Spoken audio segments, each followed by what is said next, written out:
ditampung dulu. Oke, ada lagi? Jika tidak ada, oke lanjut. Next. Kalimat itu apa ya? Nah, kalimat itu susunan atau kumpulan kata yang setidaknya terdiri dari subjek dan predikat. Misalkan, kalau menolong itu kalimat bukan? Iya. Bukan, itu kata. Satu kata. Kalau kalimat itu terdiri dari beberapa kata, susunan kata-kata. Jadi lebih dari satu kata ya. Itu kalimat. Oke, next. Nah, sekarang siapa yang tahu tentang kalimat efektif? Jauki ngapain coret-coret Among Us? Jauki. Ya, mohon tidak dicoret-coret ya. Terima kasih. Among Us. Gua punya game lah loh, gua punya game lah. Ayo kamu ya gamenya. Oke, kalau ini gurunya ngomong.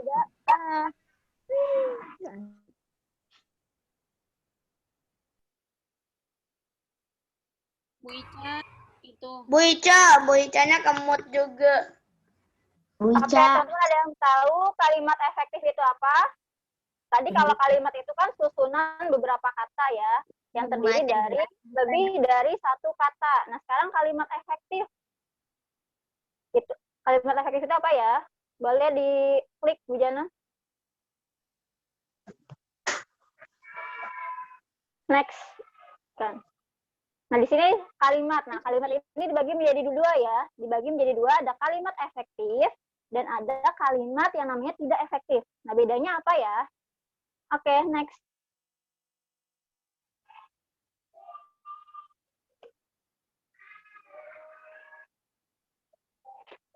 Oke, next, Bu Jana.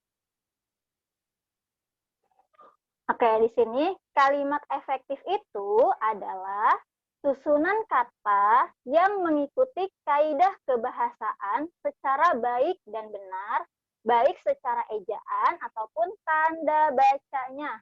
Maksudnya kayak gimana?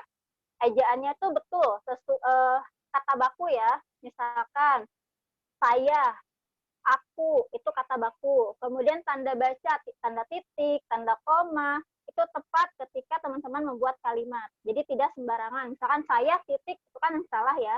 Kalau tanda titik itu biasanya ditempatkan di akhir kalimat. Kalau tanda tanya biasanya dipakai untuk kalimat bertanya. Dan lain sebagainya. Oke, lanjut. Nah, tujuan kalimat efektif itu apa?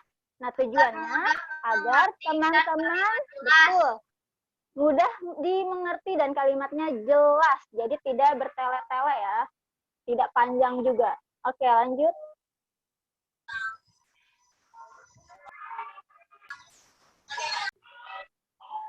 Nah, syaratnya apa saja ketika teman-teman membuat kalimat efektif? Oke, siapa yang mau membacakan? Saya. Oke, silakan dibaca. Yang pertama syaratnya apa? Sesuai dengan ejaan yang disempurnakan. Oke, betul. Good. Lanjut. Yang kedua, siapa yang mau baca? Memilih unsur subjek dan predikat. Ya, betul. Memiliki unsur subjek dan predikat. Oke, yang ketiga, siapa yang mau baca? Sistematis. Oke, sistematis itu artinya berurutan ya. Oke, next. Urutan. Yang keempat, siapa yang baca? Jelas, tidak ambigu atau tidak belit-belit. Ya, syaratnya itu kalimatnya jelas, tidak ambigu. Tidak ambigu itu tidak memiliki makna yang aneh ya. Kemudian dan tidak berbelit. Ya. Oke, terima kasih teman-teman yang sudah membacakan. Next. Sesuai dengan ejaan next. dan disempurnakan. Ayah membersihkan halaman dan membersihkan mobil. Oh, di situ udah muncul ya, di buku udah muncul. Oke. Yang pertama nih, contoh Ayah kalimat membersihkan halaman dan membersihkan mobil. Oke. Oke, di sini ada contoh kalimat yang sesuai dengan syarat pertama ya, sesuai dengan ejaan yang disempurnakan. Nah, contohnya di sini ada kalimat ayah membersihkan halaman dan membersihkan mobil. Di situ itu termasuk kalimat efektif bukan teman-teman? Menurut teman-teman? Iya. Menurut teman-teman ini termasuk kalimat efektif? Iya atau tidak? Iya. Oke, ada yang jawab iya. Ya. Oke, Iya. kita lihat ya, betul ya, ini termasuk kalimat efektif. Oke, next Bijana. Ternyata ayah membersihkan halaman dan membersihkan mobil itu bukan termasuk kalimat efektif atau disebutnya kalimat tidak efektif. Kenapa?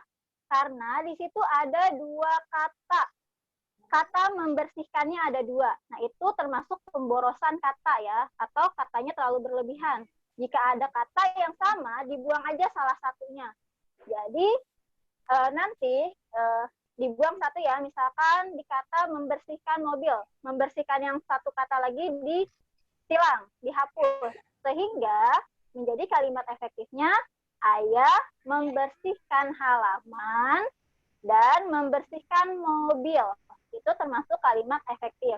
Kemudian sesuai EYD itu yang seperti apa? Yang sesuai EYD itu huruf A-nya. Kalau huruf awal kalimat itu huruf awalnya huruf kapital ya. Kalau misalkan kalau bukan kapital gimana Bu Ica? Salah, itu bukan termasuk kalimat efektif. Kemudian, Bu kalau kalimatnya tidak menggunakan tanda titik bagaimana? Itu termasuk kalimat efektif? Itu tidak termasuk kalimat efektif. Kalimat efektif itu menggunakan awal kalimat itu menggunakan huruf kapital dan diakhiri tanda titik. Kemudian tidak menggunakan kata yang berlebih ya, atau misalkan katanya sama, tidak digunakan secara berulang. Jadi pilih salah satu aja. Oke, sampai sini ada yang mau ditanyakan? Paham ya? Woi, jangan pada dicacah, woi. Oke, paham? Kita lanjut ke contoh kalimat yang kedua. Bu, pada coret-coret, Bu. Ya, mohon tidak dicoret-coret ya, Solis. Tegas yang coret-coret. Oke, ini contoh kalimat yang kedua. Masih tentang EYD ya, sesuai dengan EYD. Nih, aku hanya mandi sekali saja. Menurut teman-teman ini termasuk kalimat efektif tidak?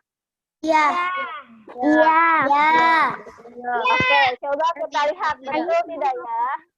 Tidak. Ternyata ini bukan termasuk kalimat efektif atau namanya kalimat tidak efektif. Kenapa? Karena kata hanya dan kata saja itu memiliki makna yang sama. Sehingga teman-teman boleh membuang kata saja. Sehingga ketika teman-teman ingin mengubah menjadi kalimat efektif, jadi aku hanya mandi sekali. Nah, karena kalau kata hanya itu sama aja, memiliki makna saja. Jadi itu pemborosan kata. Aku Kata yang efektifnya, kalimat yang efektifnya, aku hanya mandi sekali. Sajanya dibuang ya. Jangan lupa menggunakan hanya mandi dong. Aku hanya mandi. di awal dan diakhiri tanda. Jadinya aku hanya mandi dong. Kalau ini Enggak, hanya mandi. aku hanya mandi sekali. Jadi sajanya itu dihapus. Ya. Oke, next. Aku mandi. Sekali aja. Atau itu contoh kalimat memiliki unsur subjek. nggak mau dihapus nih gambar. Oke. Yang dong lihatnya. Nah, ini syarat yang kedua ya, yang tadi sudah teman-teman bacakan. Syarat yang kedua, sebuah kalimat efektif memiliki unsur subjek dan predikat. Ada yang tahu nggak subjek itu apa? Nggak tahu Bu. Kata kerja. Kata kerja. Pas dulu belum pernah dijelaskan. Kata kerja. Kalau predikat kata kerja. Nah, kalau subjek itu Bukan, apa? tapi bisa Subjek ngeliat. itu orang yang melakukan pekerjaan tertentu. Jadi orangnya ya, orang yang melakukan pekerjaan tersebut dalam sebuah kalimat. Misalnya, mohon untuk tidak teriak ya. Oke, terima kasih. Misalnya, Ini siapa nama lagi? orang, kemudian hewan, terus tumbuhan, ataupun masalah itu termasuk subjek ya. Nama orang seperti apa? Misalkan saya, aku, Jundi, itu nama orang. Nama hewan berarti nama-nama hewan. Tumbuhan, nama-nama tumbuhan. Benda-benda apa aja ya. Oke, kemudian P. P itu predikat. Predikat itu apa? Kata kerja. Melakukan. Kata Yang kerja. melakukan. Bisa, betul. Atau unsur kalimat dalam bentuk tindakan yang dilakukan oleh subjek. Jadi subjeknya itu melakukan apa? Si orangnya itu melakukan apa? Nah, secara umum, predikat ini biasanya dalam bentuk kata kerja. Tapi ketika menemukan kondisi tertentu atau keadaan tertentu, predikat juga dapat ditempatkan sebagai kata sifat ya. Nah, contohnya seperti apa sih, Bu, kalimat yang memiliki dua unsur ini? Oke, next. Nah, di sini ada dua contoh nih. Ibu mencuci. Yang termasuk subjek yang mana menurut teman-teman? Yang ibu. Ibu. Kalau Ibu. mencuci apa? Predikat. Predikat. Coba kita lihat ya. Betul tidak ya? Mencuci. Betul. Ibu itu subjek, mencuci itu predikat. Ini termasuk kalimat efektif bukan? Iya. Oke, coba kita lihat betul tidak kalimat efektif? Ya, betul. Ini termasuk kalimat efektif ya, karena terdiri dari dua unsur, subjek dan predikat. Oke, next. Contoh selanjutnya. Nah, aku membaca, subjeknya yang mana?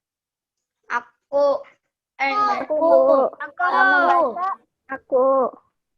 Kalau Predikat. membaca predikatnya. Baca predikat. kita lihat betul tidak ya? Enggak.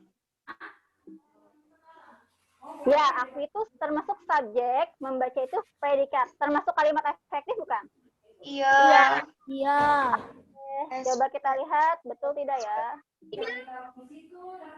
Ya, betul. Ini termasuk kalimat efektif juga. Oke, lanjut. Contoh yang ketiga nih. Kucing makan. Yang termasuk subjek yang mana? Kucing. Termasuk predikat Makan.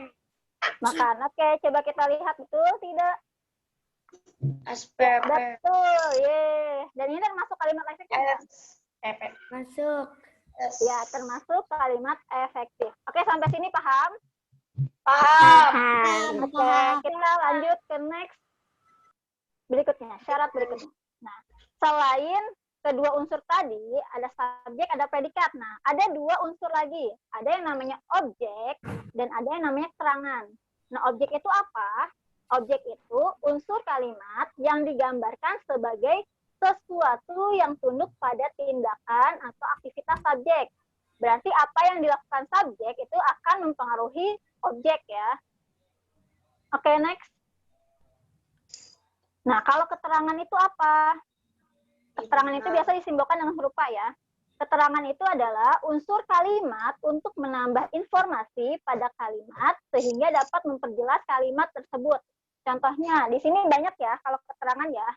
Kita gunakan dua saja untuk kelas 3 ya. Keterangan tempat dan keterangan waktu. Keterangan tempat contohnya di sekolah, di rumah, di halaman, kalau nama kota di Bogor, di Jakarta itu nama tempat, keterangan tempat. Kemudian kalau keterangan waktu seperti apa? Bisa kemarin, bisa besok, bisa pagi hari, sore hari, dan masih banyak lagi. Nah, di sini nih syarat yang ketiga, sistem atau berurutan. Nah, berurutan ini berarti kalimatnya sesuai dengan SPOK. Ada subjeknya, ada predikatnya, ada objeknya, ada keterangannya. Contohnya seperti apa? Nah, di sini ada ibu mencuci piring di dapur. Oke, kalau ibu termasuk apa? Subjek. Mencuci. Subjek. Kalau mencuci, Predikat. predikat. Kalau Predikat. objek itu bisa kata benda ya. Apa yang dilakukan si subjek? Piring. Piring. Keterangan. Piring. Yang mana? Keterangan dapur. Di dapur. Dapur. Oke, Dapur betul di tidak? dapur keterangan. Oke, betul ya. Ibu termasuk subjek. Mencuci termasuk Predikat. predikat. Predikat. Piring itu termasuk objek. Di dapur itu termasuk keterangan. keterangan. Betul. Termasuk kalimat efektif ini? Ya. Termasuk kalimat efektif. Oke, lanjut ke yang kedua. Nah, aku membaca buku di kamar. Siapa yang mau menentukan yang mana subjek, predikat, objek, dan keterangan? Yang akunya Akunya subjek. Akunya subjek. Bacanya predikat. Predikatnya objek. Kamarnya itu keterangan. Oke, kita lihat betul tidak? Jeng jeng. Betul. Betul. Aku itu Yeay. membaca itu predikat, buku itu objek, dan di kamar itu keterangan. Keren, teman-teman, hebat. Good job. Termasuk kalimat efektif juga ya. Oke, contoh yang ketiga. Coba tentukan unsur kalimat di bawah ini. Kucingnya Subjek. makannya Predikat. Objek. Pagi hari keterangan. harinya keterangan. Oke, kita cek. Betul tidak ya? Yes. Yeay, kucing itu termasuk subjek, makan itu predikat, ikan itu objek, pagi hari keterangan. Good job teman-teman, hebat, keren. Termasuk kalimat efektif bukan? Ya. Ya, termasuk kalimat efektif. Betul. Oke, sekarang syarat yang keempat. Nah, kalimat itu jelas, tidak ambigu, dan tidak berbelit-belit. Contohnya, ya. Nah, di sini ada itu apa sih, Bu? ambigu itu maknanya itu tidak memiliki dua makna. Jadi misalkan contohnya apa ya? Sanksi dan saksi. Sanksi yang pertama itu kan hukuman. Kemudian sanksi yang berikutnya artinya lain pokoknya. Pokoknya memiliki makna itu yang jelas, tidak ambigu, ambigu itu aneh pokoknya katanya. Itu ya. Nah, di sini ada contoh kalimat para siswa-siswi sedang belajar di kelas. Nah, menurut teman-teman, di sini termasuk kalimat efektif bukan? Bukan. Kenapa bukan? Berbelit-belit. Karena ada Siswa-siswi. siswa-siswi. Oke, coba kita lihat. Ya, ini bukan termasuk kalimat efektif, betul ya? Nah, di sini ada kata para dan siswa-siswi. Nah, kalau misalkan teman-teman, kalau siswa-siswi itu kan termasuk banyak kan orangnya. Jadi kalau menggunakan kata para, itu terlalu pemborosan kata, terlalu berbelit-belit.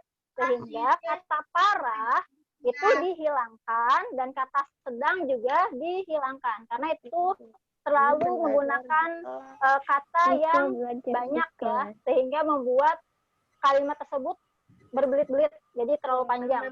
Sehingga kalimat efektifnya langsung aja, siswa-siswi belajar di kelas. Itu yang simpelnya, ya, kalimat yang efektif. Jadi kata para itu memiliki makna banyak ya, siswa-siswi juga memiliki makna yang banyak. Sehingga kalau didobel nanti jadi banyak-banyak. Jadi cukup aja banyaknya satu. Nah, oke. Sekarang dari beberapa contoh yang sudah Bu Isha jelaskan, di sini siapa yang mau mencoba untuk membuat kalimat efektif? Dari kata yang pertama. Kata apa nih? Objek. Jeng-jeng. Menggambar. Oke, raise hand siapa yang mau mencoba untuk membuat kalimat? Di sini Bu Icang Udin menyediakan kotak kosong. di kelas. Oke, raise hand. Siapa yang mau? Udin menggambar ikan di kelas. Oke, Udin menggambar ikan di kelas. Oke, siapa yang mau? Oke, terima kasih ya, good job yang sudah membuat kalimat. Sekarang siapa yang mau menggambar pesawat Oke, Udin menggambar pesawat di rumah. di rumah. Oke, ada udah 2 kalimat tuh. Satu lagi. Jatuh. Luna raise hand. Silahkan Luna. Siti mau menggambar pemandangan di rumah. Oke, Siti menggambar pemandangan di rumah. Oke, good job. Nah, sekarang coba siapa yang mau menentukan SPOK-nya dari ketiga kalimat yang sudah teman-temannya tentukan.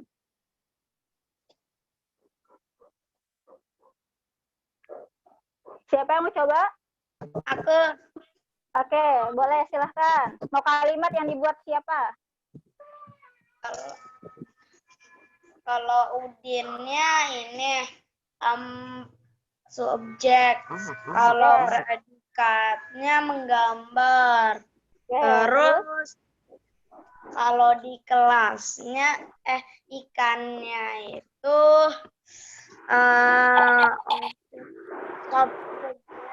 objek. objek. Terus yang di kelasnya itu keterangan. Oke, good job. Betul ya. Udinnya itu subjek, menggambarnya itu predikat, kemudian ikannya itu objek, dan terakhir, tadi apa itu? Di rumah ya? Keterangan. Itu termasuk keterangan. Oke, good job. Sekarang yang 2 lagi sudah bisa ya, pasti ya. Nah, sekarang lanjut siapa membuat kalimat dari kata menanam. Langsung disebutkan unsur kalimatnya ya. Oke, Saya, siapa yang mau Bu. coba? Oke, Saya. boleh. Oke, silakan. Menanam di kebun. Siti menanam bunga di rumah. Oke, satu-satu dulu. Siapa itu? Suara siapa? Siti menanam Siti menanam bunga di rumah.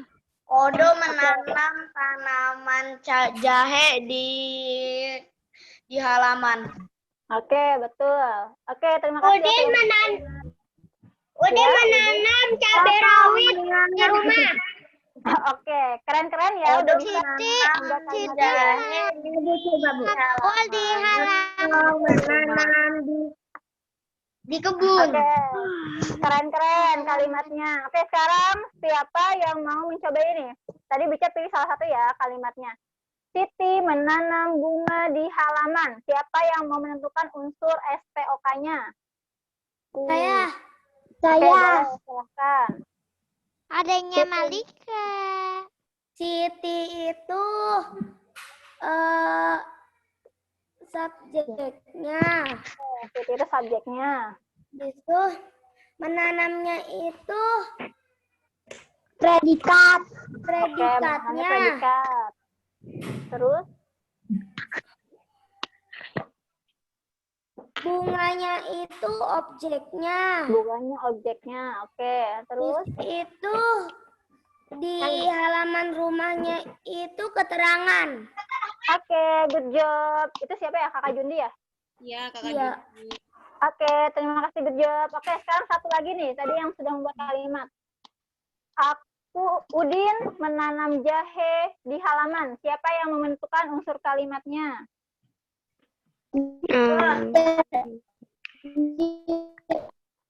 Oke, Udinnya itu Oke, udinnya subjek. Terus? Udinnya subjek. Terus predikat. jahenya itu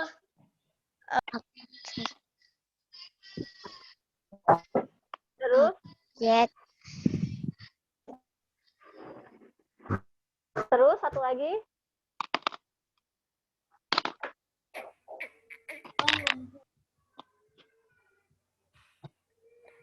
Oke, siapa yang mau jawab? Oke, kelas 3B, ayo. Udinnya apa? Subjek. Oke, kemudian menanamnya apa? Menanam predikat. Oke, kalau jahenya Objek. objek. kalimat Kemudian di predikat. halamannya, kalau di halaman Keterangan. keterangan. Oke, good job. Udah paham ya? Oke, next. Oke, di sini tugasnya teman-teman nanti setelah Zoom ya, teman-teman silahkan buat kalimat dari kata bermain untuk nomor 1 ya. Kemudian nanti tentukan SPOK-nya itu yang mana saja. Nanti digarisin ya, yang termasuk subjek yang mana, predikat yang mana, objek yang mana, keterangan yang mana. Kemudian kalimat yang kedua dari kata memasak. Kemudian kalimat yang ketiga dari kata belajar, kalimat yang keempat dari kata menolong, kalimat yang kelima dari kata menyapa. Oke, silahkan boleh ditulis di buku tulisnya. Sudah disiapkan kan buku tulisnya? Silakan ditulis soalnya, Kak. Tadi yang mau ditanyakan nggak dari materi hari ini? Tulisan buatlahnya ditulis nggak? Yang bagian buatlah kalimat itu. Iya, ditulis supaya teman-teman tahu apa yang harus dilakukan. Oke, waktu menulis 5 menit ya. Gambarnya belum. Sudah, Bu. Oke.